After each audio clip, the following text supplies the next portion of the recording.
We are a little bit out of touch in Hollywood, I think. It's probably a good thing.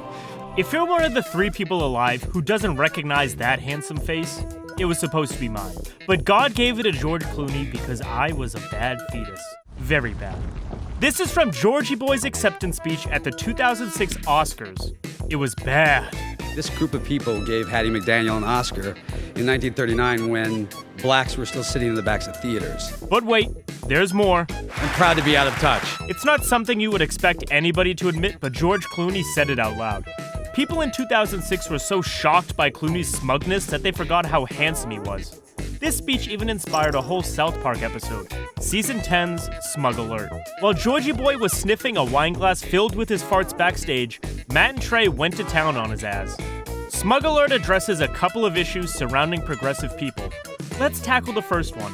What makes progressive people so bad? For that, we must follow Kyle's dad, Gerald. It's a hybrid. I just couldn't sit back and be a part of destroying the Earth anymore. Gerald has just bought a brand new car.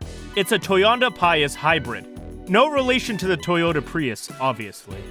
This car reduces your emissions by 35% and increases your punchability by 10,000%. Gerald does what we all do when we get a new car.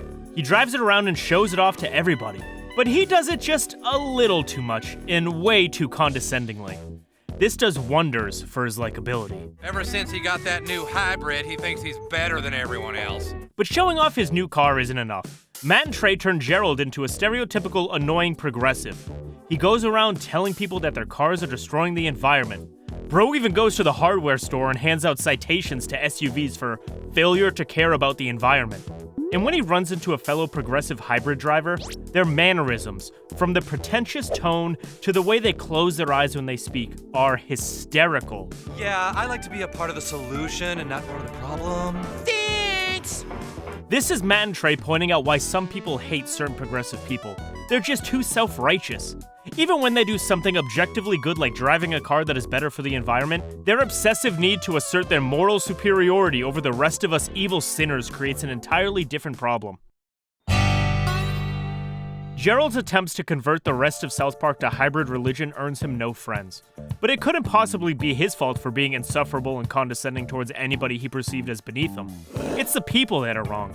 Gerald is only trying to enlighten them, and if they won't listen, then to hell with them.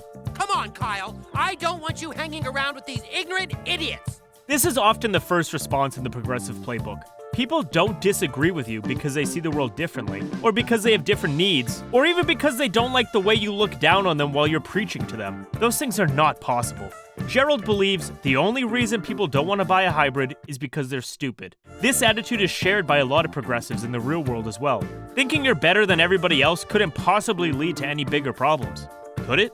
Well, Gerald is about to find out. He packs up his family and moves them to the one place where he truly belongs, San Francisco. This sets off a crazy set of events. First, Cartman throws a going-away party for Kyle, but he doesn't even invite Kyle. Stan, on the other hand, doesn't want Kyle to leave. He begs, but Gerald's mind is set. So while Kyle's family is driving away, Stan makes a promise. I will get everyone to drive hybrid cars. I swear it. But before we look into the problems that progressive attitudes can cause, let's look at the progressive people, shall we? Hello there. I'm Paul McDonough. This is my wife, Holly Beaumont McCallahan, and our daughter, Mindy McDonough Beaumont McCallahan. Once they have met their progressive neighbors, Kyle's family discovers a problem that every progressive faces on a daily basis. They're just not progressive enough. Their V-Series hybrid is good for the environment, but it's not good enough. Oh, nice car, but we're gonna have to get you into the BT series. It's the eternal dilemma. It's right in the name, progressive. Progress happens every day. What progressive support is constantly changing. You have to keep up unless you want to be thrown out of the club. What happened? Gay rights are so 2009, my non-binary broettes. Transgender abortion rights is where we are today. You have to progressively become more progressive. So what is the reward for being the most progressive? That's pretty good. That's right, the sweet, sweet smell of ass gas. The fart sniffing here is a very obvious call-out to the extreme self-satisfaction of most progressives, but it's not their fault. If you thought you were the most intelligent, most empathetic, and more moral than everybody else, you would probably be very pleased with yourself as well. But before the progressives of San Francisco really take that deep dive off the deep end of progressivism, they're going to be joined by a new group, South Park Rednecks.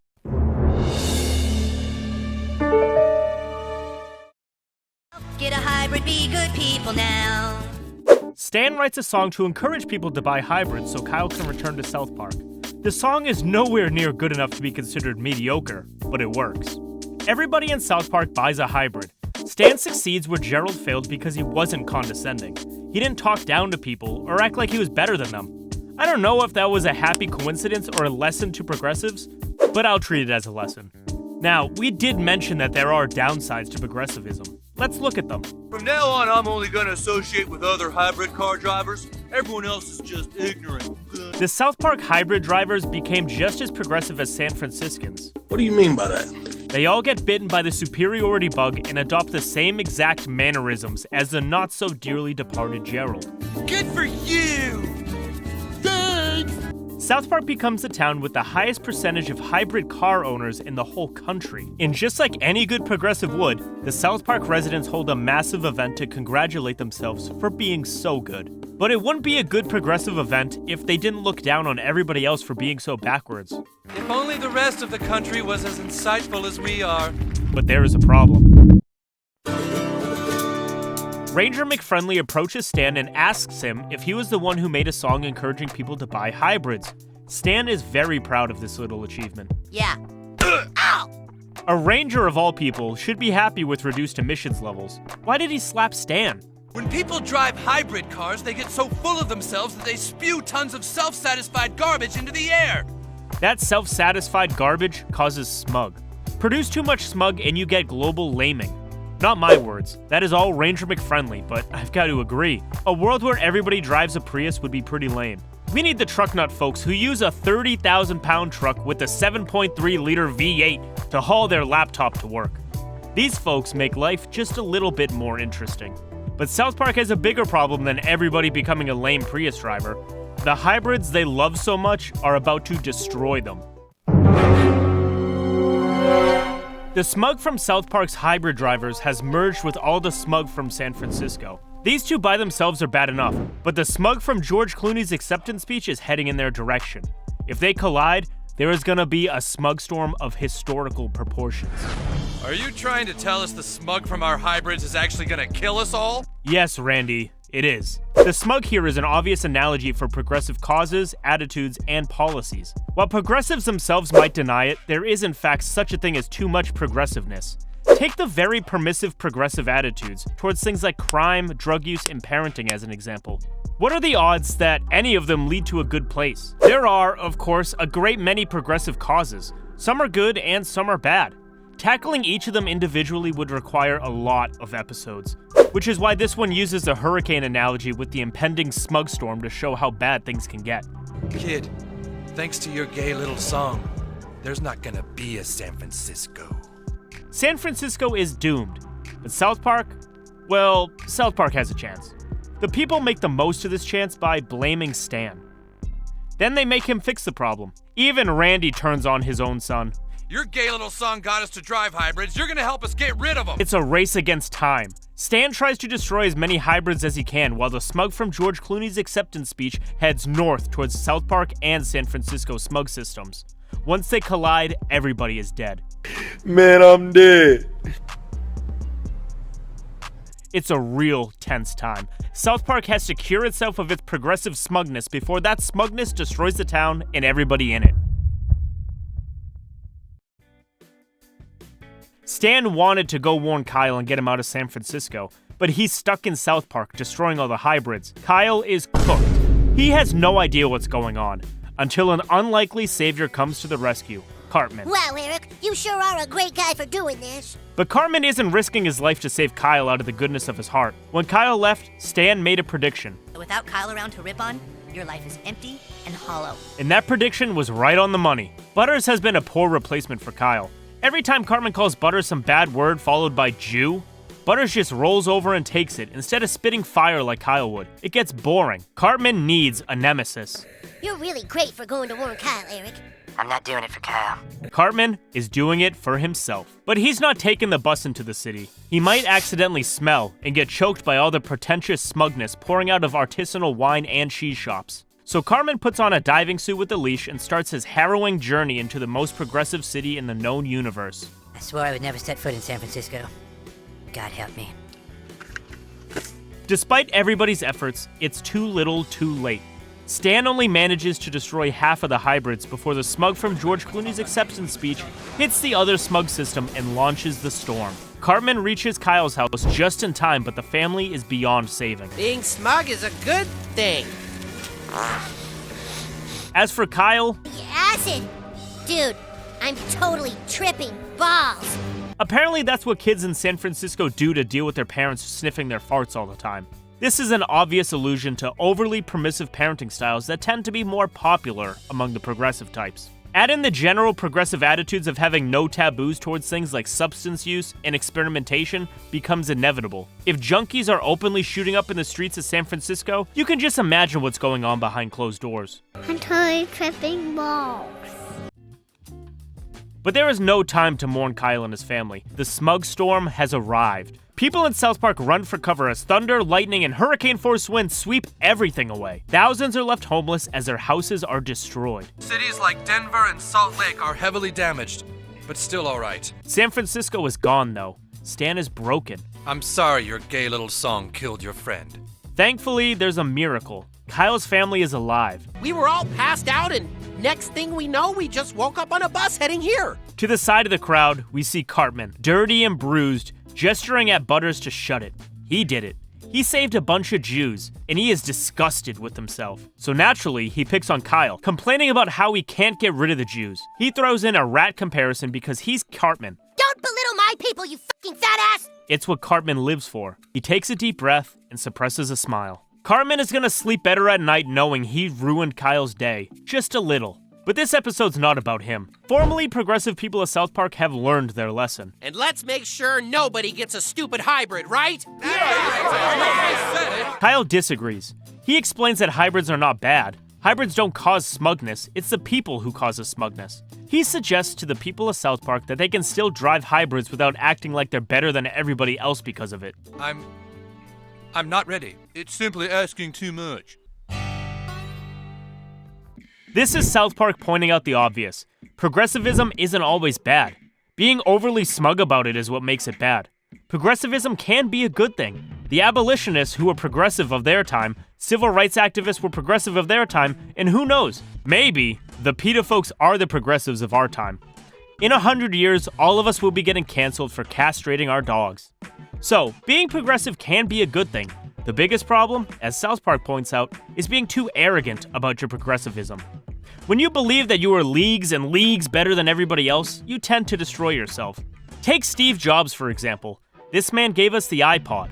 Then he pretty much single-handedly launched the smartphone age where he gave us the iPhone. He was a tech genius, no questions about it. But Jobs didn't believe in showering. He was a vegan, so he didn't get dirty. Showering was for stinky meat eaters. The people who got close enough to Steve Jobs strongly disagree with this. But this wasn't even Steve Jobs' craziest belief. Compared to his beliefs about health, his anti-showering ideas were completely harmless. When he got diagnosed with pancreatic cancer, Steve Jobs refused treatment because he didn't want to be violated that way. He didn't trust modern medicine, so he tried to cure himself with fasting, in an even more extreme vegan diet consisting entirely of fruit, mostly apples. By the time he realized this approach wasn't working, it was already too late. Doctors tried their best, but the cancer won. Steve Jobs died. All because he believed he was the very best at everything when he clearly wasn't. Steve Jobs is not alone in this delusion, by the way. The list of incredibly brilliant people who believed incredibly silly things is too long to mention. Even Nobel Prize winners aren't safe. Brilliant scientists who believe stupid, unscientific things are so common that the phenomenon has a name and a Wikipedia page. Nobel disease. We have brilliant scientists who believe in telepathy, homeopathy, horoscopes, and even talking raccoons. Even Albert Einstein was crazy enough to think that he could sail. He couldn't.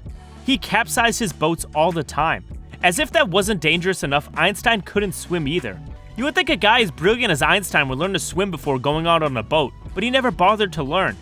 And he never improved his sailing skills either. He just went out week after week capsizing his boats and had to be rescued by his neighbors in Long Island. Just like Steve Jobs, these scientists are brilliant in their fields and absolutely idiotic in other fields, but they just assume that they're great at everything. This is the same mistake progressives make. They are great at one thing and assume that they're going to be great at everything else. They're often wrong. Very wrong. You just have to look at progressive cities for this. San Francisco was ahead of the curve in social trends. They were super accepting and welcoming of gay people all the way back in the 1960s. In the rest of America, we were beating up gays until yesterday. San Franciscans arrogantly assumed that they had the best opinions on everything because of that and a few other social successes. But they don't. Their housing policies are the worst in the country, probably the world. That's why there are so many homeless there. And the folks that aren't homeless are paying horrendous sums of money in rent. I made a video on that. Go check it out if you want a more in-depth explanation. Progressive crime policies also suck. They stopped prosecuting shoplifting because of social justice. They even passed a law that made stealing anything worth less than $950 a misdemeanor. This made shoplifting essentially legal. If you're not a progressive, you could have immediately predicted the consequences. However, the progressives were shocked that criminals seemed to lack basic human decency. These guys took advantage of progressive kindness to commit more crimes. They started stealing from stores in broad daylight without any shame. Guys could walk in, take whatever they want off the shelves, and walk out. Other criminals would send in teams to rob stores, $950 at a time, and then resell the stuff online. These progressives got their own version of a smug storm when shoplifting became such a huge epidemic and stores closed.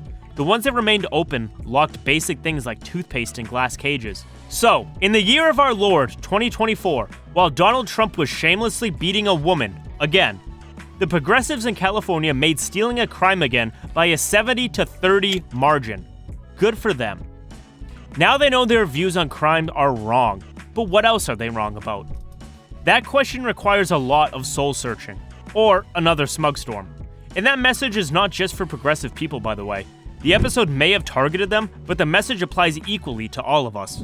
Many of us walk around believing we have everything about the world completely figured out. But we could be so horribly wrong. And the worst part? You may never know how wrong you are until the world smacks you in the face with a smug storm. So, practice a little humility. Not too much, just a tiny bit. Every time you start experiencing that sense of superiority, look at where it's coming from and limit it. If you let it run wild, you risk rubbing people the wrong way, like Gerald, or making silly decisions in other areas of your life because you think you're great at everything. You're not. In fact, there's only one man in the whole world who is great at everything. You know his name, I know his name, everybody knows his name. So say it with me. His name is... nobody.